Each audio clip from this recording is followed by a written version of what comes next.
이데일리 인사이트로 조금 더 자세하게 업종 이야기를 나눠보도록 하겠습니다. 오늘 월요일이니까 제약바이오 조금 더 자세하게 풀어보도록 할 텐데요. 오늘도 이데일리 바이오 플랫폼 센터의 석지연 기자와 함께하겠습니다. 안녕하세요, 기자님. 네, 안녕하세요. 네, 반갑습니다. 자, 오늘은 가장 화제가 되는 이 이야기를 할 수밖에 없겠네요. 네. 지난주에 HLB 이야기 때문에 많은 분들이 기대를 하셨다가 또 실망을 크게 하셨을 것 같은데 바로 얘기를 해봐야 될 것 같습니다. 일단은 다시 한번 좀 불발이 됐어요. 네. 이런 상황인데 HLB뿐만 아니라 항서제약 쪽에서도 뭔가 보안 요구 서한을 받았다라는 이 소식이 있더라고요. 그러면 거기에 어떤 내용이 담겨 있는지가 굉장히 중요할 것 같아요. 네, 지난주 토요일에 네네. 긴급하게 이제 항서제약 홈페이지에 이렇게 FDA로부터 이제 보안 요구 수령서를 받았다라는 이런 공지문이 떴다는 소식에 빠르게 기사를 처리를 하고 또 이렇게 월요일 날 빠르게 전달을 해드리는 겁니다. 단독 기사를 쓰셨군요. 예. 네, 사실 이제 지난번에도 그렇고 이번에도 그렇고 항서제약의 생산 시설 때문에 이제 떨어졌다는 이야기가 있었잖아요. 그래서 이제 항서제약이 그 FDA로부터 받은 CRL에 무슨 내용이 들어 있었는지가 사실 투자자들의 가장 큰 관심이라고 할 수 있겠습니다. 그래서 내용을 요약하면 이제 빠른 시일 내에 재신청하겠다라는 겁니다. 그러니까 들어보니까 시장에서는 이제 HLB가 앞으로 FDA에다가 신청을 안 하겠다라는 그런 지라시가 좀 돌았다고 해요. 네, 그런데 이제 기관들 사이에서 이런 이야기가 있었는데 이런 루머를 일축하는 그런 거라고 볼 수 있겠습니다. 그래서 FDA가 항서제약한테 뭐라고 얘기했냐면 생산시설 점검과 관련해서 추가 답변 제출이 필요하다. 하지만 구체적으로 뭐가 문제인지는 CRL에 통보하지 않았다고 명시하지 않았다고 합니다. 그래서 이제 항서제약이 FDA랑 직접 만나서 어떤 게 문제였는지 소통을 하고 그다음에 구체적인 사유를 파악한 다음에 그다음에 이제 필요한 조치를 취하고 또 빠르게 재신청을 하겠다. 이게 이제 주요 내용입니다. 네. 자, 그러면은 어쨌든 항서제약의 이 CRL을 봐도 사실 큰 내용은 없는 것 같은 느낌이에요. 그렇죠? 그 전에는 그러면 저희가 작년에 5월에 허가 불발이 됐을 때도 그때도 항서제약의 CRL에 이 생산시설 언급이 됐었잖아요. 그러면 좀 비교를 해보면 무슨 문구가 달라졌는지 이런 걸 좀 비교해봐야 되지 않을까요? 네, 중요한 그 문제를 이제 지적을 해주신 겁니다. 이번에도 이제 똑같이 작년이랑 똑같이 생산시설을 언급을 했지만 좀 미묘하게 이게 톤이 좀 달라졌습니다. 지난해 1차 때 CRL을 보면은 FDA가 생산시설 결함에 대한 완전한 답변을 바탕으로 전반적인 평가를 진행할 예정이라고 좀 강하게 FDA가 이제 항서제약한테 이제 생산시설 전반을 좀 뜯어 고칠 것을 요구를 했었다면 이번에는 생산시설에 대한 추가 회신이 필요하다라는 내용만 이제 통보가 된 겁니다. 그래서 업계에서는 이걸 보고 지난번에는 전반적인 평가를 좀 이렇게 대대적으로 다시 해야 될 만큼 좀 대대적인 수리가 요구됐다면 문제가 좀 많았다면 이번에는 그냥 추가 서류 제출만으로 끝나지 않을까? 보완서류 몇 개 더 제출하면은 이 이슈는 종결되는 게 아닐까라는 그런 이제 해석이 업계에서는 나오고 있습니다. 그런 점에서 지난번에는 좀 보완사항이 중대했다면 이번에는 조금 이제 마이너한 이슈지 않을까라는 해석이 나오고 있는 거죠. 네, 자 그럼 FDA에서 생산시설 좀 점검해봤더니 지난번보다는 좀 개선된 것 같다라는 식의 뉘앙스로 저희는 시장에서 일단 해석을 하고 있는 건데, 자 그러면 HLB 측에서도 추가적으로 입장이 변화가 있나요? 어쨌든 HLB도 계속 다시 개선해서 항서제약이랑 얘기해서 다시 재도전하겠다 이런 식으로 진양군 회장이 얘기는 했었거든요. 네, 그렇죠. 입장을 다시 한번 정리를 해드리면 이제 5월에 신약 허가 재신청해서 7월에는 승인을 받겠다 이렇게 이제 좀 빠른 일정을 이제 이야기를 해주셨습니다. 이제 진양군 회장이 21일 날 오전 3시에 공식 유튜브 통해서 이제 내용을 발표를 했죠. 이제 CRL 사유가 항서제약의 그 CMC 화학 제조 품질 관리 지적 사항이 충분히 해소되지 않았다라면서 그 항서제약이 FDA한테 레터를 보내서 정확히 무슨 문제점이 있었냐라고 이제 말을 요청을 하면 FDA가 이에 대한 내용을 구체적으로 알려주는 식으로 절차가 진행된다 이렇게 설명을 했습니다. 네. 그래서 항서제약도 이제 좀 전에 이야기한 것처럼 FDA랑 소통을 통해서 어떤 게 구체적으로 문제가 됐는지를 알아보겠다고 했잖아요. 네네. 그래서 둘이 이제 같은 맥락으로 이제 답변을 하고 있는 겁니다. 그래서 그때 정확한 미비점이 파악이 될 것 같다. 재허가에 최장 2개월이 걸릴 거라는 생각은 유효하다. 최악을 생각한다 하더라도 클래스 1으로 분류되지 않을까 한다고 말했습니다. 그래서 클래스 1, 클래스 2 이렇게 두 개가 있는데요. 네네. 클래스 1은 이제 그러니까 이 두 개는 어떤 요구 사항이 있었냐에 따라서 그거의 중대함과 뭐 마이너함을 이제 굳이 이렇게 분류를 하면은 클래스 1은 경미한 보안, 클래스 2는 좀 이제 중대 보안상 이렇게 나누고 있습니다. 그래서 클래스 1은 통상 2개월이 걸리고 클래스 2는 이제 심사 후 허가 결정까지 통상 6개월이 걸립니다. 그러니까 진양곤 회장이 클래스 1으로 분류된다고 한 거는 이제 2개월 정도 걸린다는 얘기고 그래서 이제 당장 7월에 이제 승인 허가를 이제 기대할 수 있는 이런 빠른 타임라인이 가능하게 되는 거죠. 네. 자, 그러면은 어쨌든 말씀해 주신 것처럼 중국 항서제약에서도 어느 정도 좀 전에 작년보다는 조금 개선된 이 평가, 뭐 물론 뭐 보류가 됐지만 승인은 못 받았지만 조금 개선된 것이 확인됐다라고 판단하고 있고 진양곤 회장도 클래스 1으로 분류했다는 건 어쨌든 경미한 문제가 있을 뿐이다라고 판단을 한 건데 마지막으로 요거는 추가로 최근에 어쨌든 근데 시장에서는 또 그런 얘기가 나오더라고요. 이게 어쨌든 항서제가 중국 기업이지 않습니까? 네. 이러다 네. 보니까 시장에서 트럼프 정권에서 제약바이오, 뭐 그전에 바이든 정부에서도 사실 그러긴 했지만 중국의 바이오 업체들을 뭔가 제약하고 제재하겠다, 뭐 이런 이야기도 있었어서 그렇죠. 과연 시장에서 이게 중국 기업과 하는 그 FDA 통과가 될 수 있을 것인가에 대한 그런 의구심들도 좀 국내에서 나오더라고요. 그렇습니다. 사실 그런 우려가 없다고 하면 사실 조금 네네. 이제 거짓말이죠. 그래서 제가 이제 의사 출신 이제 제약사 대표님들 몇 분을 이렇게 만나서 이야기를 들어보면 네. FDA가 독립적인 기관이라고는 하지만 정치적인 영향을 안 받을 수는 없다고 이제 공통적으로 이렇게 말씀하시더라고요. 네네. 그렇기 때문에 현재 정치 상황을 완전히 배제하고 이렇게 결정을 내리기는 어렵기 때문에 사실 이제 대외적인 상황도 반드시 이제 고려를 하고 만약에 이제 다음번 세 번째 도전에서도 네. 뭔가 특별한 이유 없이 부정적인 결과가 나온다면 그거는 정말 항서제약의 CMC 문제가 아닌 뭔가 다른 대외 변수가 작용한 건 아닌가라고 이제 의심해 볼 수 있지 않나. 네, 이렇게 조심스럽게 의견을 드립니다. 네. 뭐 아직까지는 그냥 뭐 시장에서 이야기하는 추정인데 다음 정말 뭐 진양곤 회장의 계획대로 5월, 7월 뭐 이런 때도 결정이 만약에라도 조금 뭐 우리 기대를 벗어난다라고 하면은 그때는 좀 판단은 다시 해봐야 될 것 같다라는 코멘트 포인트를 짚어주셨어요. 좋습니다. 자, 그럼 이제 뭐 HLB 이야기는 여기까지. 일단 오늘 뭐 반등을 하고 있습니다. 반발 매수가 좀 들어오면서 반등을 하고 있으니까 HLB 그룹주를 가지고 계신 분들은 잘 대응해 주시고. 자, 다음은 액체생검 이야기를 좀 해볼까요? 저희가 네. 얼마 전에도 액체생검 네, 기업, 그렇죠. 바이오 기업들을 몇 개 체크를 해봤는데 그랬죠. GC 녹십자 계열사 GC 지노미 네, 뭐 GC. 상장도 준비하고 있다. 뭐 이런 네. 이야기도 나오고 있잖아요. 네, 대부분의 이제 액체 생검 기업들은 이미 상장을 끝냈는데 네네. 이제 GC지놈은 상장 에 도전하는 기업은 이제 후발 주자에 속합니다.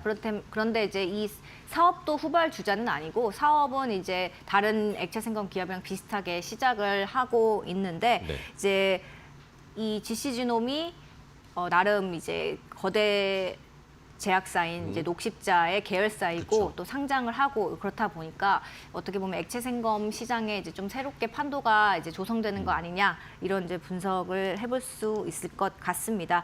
네. GC지놈이 이제 기술성 평가를 통과를 했고 올해 상반기 IPO를 예정하고 있습니다. AA를 받아서 지난해 12월에 거래소에 상장 예비심사 청구서를 제출했으니까 네네. 조만간 결과를 받을 수 있을 것 같습니다. GC지놈은 그 피로 암을 조기 진단하는 진단 키트를 개발한 기업입니다. 네. 암 세포에서 그 이제 방출되는 그 DNA 조각이 있어요.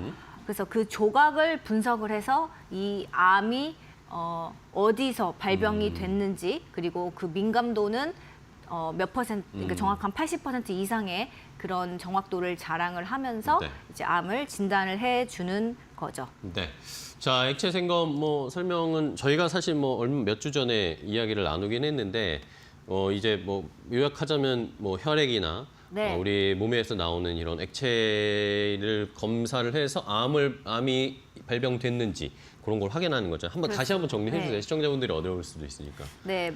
정확히 말씀을 해주셨습니다. 그 혈액, 소변, 체액 같은 그 액체 샘플, 몸에서 나온 액체를 이용해서 질병을 진단하는 기술인데요. 근데 사실 이 액체 생검은 네. 아직 한계점이 좀 많이 지적이 되고 있는 분야입니다. 네네. 이제 좀 충분히 개발이 되어야 되고 마치 이제 마이크로바이옴처럼 그 좀 한계점들이 언급되고 있지만 이제 갈수록 그 사람들이 비침습적, 그러니까 몸에 칼을 대지 않고 이제 암이라던가 맞춤형 진단 이런 것들을 이제 추구하는 경향이 강해지면서 이 시장은 커질 수밖에 없습니다. 그래서 이제 이렇게 일찍부터 이제 주목을 하는 거고요. 그래서 실제로 이제 글로벌 액체 생검 시장 성장률 보니까 연평균 25.3%씩 좀 많이 크고 있습니다. 오. 그래서 2023년에는 한 10조 규모였는데 2032년에는 76조까지 커질 전망이라고 합니다. 네. 자, 그러면은 아까 말씀해 주신 것처럼 언급을 해 주신 것처럼 어쨌든 액체 생검 기업들이 상장돼 있는 기업들이 좀 있잖아요. 일단은 뭐 대표적으로는 4개 빅4라고 일컬고 있는데 어떻게 하는 어떤 회사들이 있나요? 네, 일단 GC지놈은 잠깐 말씀드린 네. 것처럼 ctDNA, 그리고 IMBDX는 ctDNA에다가 DNA 메틸화, 액체 생검, 그리고 사이토제는 CTC, 지노믹트리는 DNA 메틸화 이렇게 분석을 하고 있습니다. 네. ctDNA 뭐 되게 어려운데 네. 좀 구체적으로 풀어볼까요? 네. 이 방금 말씀드린 용어들 중에서 가장 활발하게 연구가 진행되는 분야가 ctDNA ctDNA? 입니다. 이제 혈액에서 분리가 비교적 간단하고 그리고 이제 표준 검출 방식, 그러니까 여기에서 표준 가이드라인이 존재를 하기 때문에 네네네. 이게 지금 기준점이다 이렇게 보시면 되겠습니다. 그래서 이제 GC지놈도 ctDNA 분석해서 총 6개의 암을 이제 조기에 진단할 수 있는 제품 아이캔 서치를 지금 2023년부터 상용화를 했고요. 네네네. 민감도 암에 걸린 사람이 암에 걸렸다고 말해주는 비율을 말합니다. 민감도가 82.8%로 이제 상당히 높은 편입니다. 그리고 국내 57개 건진 기관에서 지금 이게 서비스가 되고 있고 가격은 100만 원 선으로 살짝 비쌉니다. 그러게요. ctDNA 좋습니다. 그러면은 또 요것과 비슷하게 기술을 가지고 있는 게 저희 지난번에 말씀해 주신 그 회사인 것 같아요. 그렇죠? 네. IMBDX. 네, 캔서 파인드. 네, 기억하고 계시네요. 네네. 캔서 파인드는 8가지 암으로 GC지놈이랑 비교했을 때 2종의 암을 좀 더 봅니다. 네네. 그리고 ctDNA 플러스 DNA 메틸화까지 봐서 네. 이 조금 정확도라던가 이제 원발암이라고 하죠. 이 암이 어느 장기에서 비롯됐는지를 보는 이제 강점이 있다고 네네네. 합니다. ctDNA만 보면요. 최초의 이 암 조각 DNA 암 조각 세포가 어디서 유발했는지 어느 장기에서 나왔는지 알기 어려운 그거는 경우가 몰라요? 있다고 해요. 그러니까 대략적으로는 알려줄 수 있지만 정확히 이걸 집어서 알려주기는 조금 이 기술적으로 한계가 있다라는 게 이제 공공연하게 알려진 그런 한계점인데요. 여기다가 DNA 메틸화까지 붙이면 원발암, 그러니까 어디서 장기가 어느 장기에서 이 암이 유발됐는지까지 알려주기 때문에 IMBDX 측에 따르면 우리는 분석 방식들을 믹스해서 정확도를 높일 수 있다. 이렇게 주장을 하고 있습니다. 근데 이게 이제 IMBDX 측의 주장뿐만이 아니라 실제로 글로벌 액체 생검 기업들이 하고 있는 거기도 합니다. 그래서 가던트 헬스, 그레이얼 같이 이제 글로벌 시장에서 이제 빅파마급 액체 생검 기업들은 ctDNA랑 DNA 메틸화 이런 것들을 섞어가지고 액체 생검 개발에 지금 나선 상황입니다. 네. 자, 그러면은 뭐 제가 언뜻 듣기에는 IMBDX가 훨씬 더 기술이 좋은 것 같은데 메틸화 플러스 메틸화까지 해가지고 방법을 혼용해가지고 정확한 암이 어디서 발병하는지 요걸 찾는 건데 그러면은 어쨌든 GC 지놈은 뭔가 조금 경쟁력이 다른 게 뭐가 있을까요? 차이점이? 네, 있습니다. 그 대규모 임상을 했다. 그러니까 네네.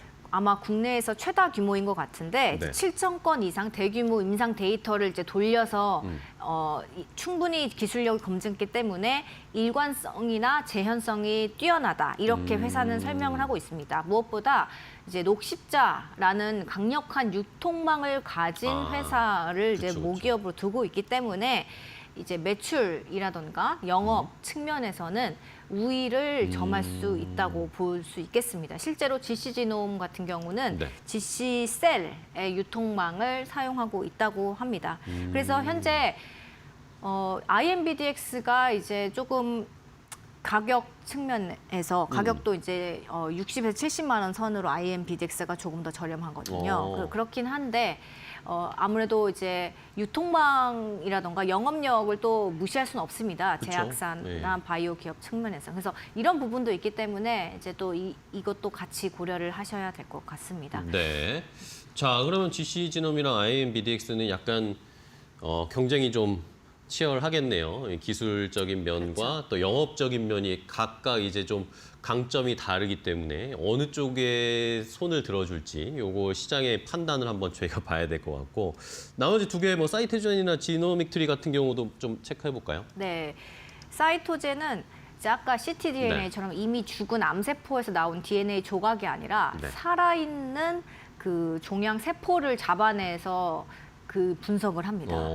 이 기술이 이제 전 세계적으로 실현된 곳이 한 곳도 없는 걸로 알려집니다. 왜냐하면 그만큼 살아있는 세포를 잡아낸다는 게 쉽지 않나 쉽지 보네요. 않죠. 그런데 이제 사이토젠이 성공을 한 거고, 그런데 그것까지는 좋은데 네네. 이제 이거 관련해서는 CTC가 혈액에 몇 개 없다는 겁니다. 그러니까 발견하기가 쉽지 않군요. 네, 암의 초기 단계일수록, 그러니까 그러니까 이미 전이가 됐고 말기 환자일수록 CTC가 많겠죠, 혈액에. 그렇겠죠. 네. 그렇지만 이제 우리가 액체 생검의 목표가 조기 진단 아닙니까? 그쵸. 조기에 암을 진단하려면 이제 CTC도 이제 많이 잡아내서 많이 잡혀서 이거를 정확히 봐야 되는데 몇 개 없기 때문에 이게 아직 활용을 활발히 이제 건강검진 시장에서 활발히 사용되기에는 좀 한계가 있다. 이런 주장이 나오고 있는 건 사실입니다. 그래서 CTC 기술에 대한 민감도나 특이도를 이제 제가 물어봤는데 네네. 아직 임상 중이기 때문에 밝힐 수 없다. 회사도 이렇게 이야기를 하거든요. 그러니까 조금 더 시간이 필요한 기술이라고 판단이 좀 더. 됩니다. 네. 지노믹 트리의 경우 앞서 이제 새 기업들은 피를 통해서 이제 분석을 했는데 여기는 여긴 대변 소변을 봅니다. 신기하네요, 이거는 또. 네, 대변 샘플에서 대장암을 진단하는 이제 제품 얼리텍 C라는 제품이 지금 건강검진 시장에서 사용이 되고 있고 또 상용화돼 있습니다. 민감도는 95% 정도로 좀 상당히 높은 편이죠. 그러면은 뭐 대변으로 뭐 하니까 당연히 대장암 쪽에 발견을 하는 게 조금 더 자연스럽게 연결해. 다른 암도 그러면 진단할 수 있는 건가요? 아니면 뭐 방광암 같은 경우 소변은 또 방광암이고. 네, 이 이제 지노믹 트리 같은 경우는 다른 이제 액체 생검 기업처럼 8종, 6종 이렇게는 못 보고 그 방금 대변으로는 대장암, 소변으로는 방광암 이렇게 볼 수 있는 것 같습니다. 그렇네요. 이게 대변 샘플로 이런 소변 샘플로 하는 게 좀 특이한 케이스인 것 같긴 해요. 다른 기업들보다. 네, 그렇습니다. 여기서는 이제 아까 잠깐 언급드린 DNA 메틸화를 보는데요. 이 DNA 메틸화는 이제 암세포에서는 DNA가 이제 메틸화 패턴이 이렇게 일정하게 있는데 이게 뭐 깨져서 고메틸화 현상, 저메틸화 현상 이게 나타난다고 합니다. 그런데 이제 이걸 잡아내는 거죠. 네, 그래서 이제 유전자의 변형을 판단하는 그런 기술이라고 볼 수 있겠습니다. 근데 말씀드렸듯이 범용성이 낮기 때문에, 그러니까 여러 암종을 동시 진단하는 이런 건 좀 낮기 때문에 그런 측면에서는 조금 실용도가 좀 떨어지지만 방금 말씀드렸듯이 이제 민감도가 상당히 높습니다. 90% 이상이기 때문에 이제 특정 암을 딱 정확히 진단하는 데 있어서는 또 이 기술이 필요한 그런 거죠. 네. 뭐 방광암이나 대장암 뭐 이런 유전 이력이 있는 분들 같은 경우에는 미리 체크해 보는데 조금 더 특화되어 있는 그런 기술이긴 하네요. 자, 이렇게 액체 생검 기업들을 한 4업체들을 쫙 한 분석을 해봤습니다. 또 해서 상장하는 GC 지놈도 시장에서 이제 관심이 많아지고 부각이 될 테니까 미리미리 한번 판단을 해보시고 이 액체 생검 관련된 기술들이 앞으로 시장도 더 커진다니까 네. 관련해서 한번 투자 포인트로 잘 잡아보시면 좋겠습니다. 자, 오늘 석지원 기자와 함께 제약바이오 쪽도 자세하게 이슈 인사이트 얻어봤는데요. 좋은 말씀 해주셔서 감사하고 다음 시간에 또 뵙겠습니다. 고생 많으셨습니다. 감사합니다. 고맙습니다.